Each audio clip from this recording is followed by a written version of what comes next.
গেল ১৪ ডিসেম্বর শহীদ বুদ্ধিজীবী দিবসে ফুলদেয়াকে কেন্দ্র করে চট্টগ্রাম বিশ্ববিদ্যালয়ে ছাত্রলীগের শাটল ট্রেনের বগিভিত্তিক দুই পক্ষ সিএফসি ও ভিএক্স কর্মীদের মধ্যে সংঘর্ষ ও ধাওয়া পাল্টা ধাওয়ার ঘটনা ঘটে। সে সময় গুলিবিদ্ধ হয়ে সংস্কৃতি বিভাগের শিক্ষার্থী তাপস পাল মারা যায়। আহত হয় কয়েকজন। এ ঘটনায় হত্যা ও বিস্ফোরক দ্রব্যাদি আইনে আশরাফুজ্জামান আশাসহ অজ্ঞাত অনেকের বিরুদ্ধে মামলা দায়ের করা হয়।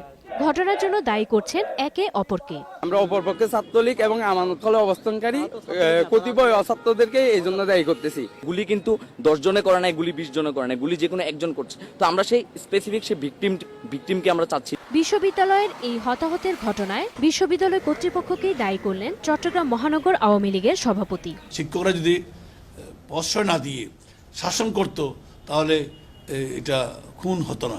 তদন্ত সাপেক্ষে দোষীদের বিরুদ্ধে ব্যবস্থা নেওয়া হবে উল্লেখ করে এই ঘটনায় সংঘর্ষকারীদের দায়ী করলেন বিশ্ববিদ্যালয় কর্তৃপক্ষ। এটা কেউ দায়ী বলে তো আমি মনে করি না, তারাই দায়ী যারা সংঘর্ষে জড়িত হয়। এদিকে বিগত সময়ে ঘটে যাওয়া সংঘর্ষে দায়ের করা মামলার বিষয়ে জানতে চাইলে পাশ কাটিয়ে যান পুলিশ সুপার।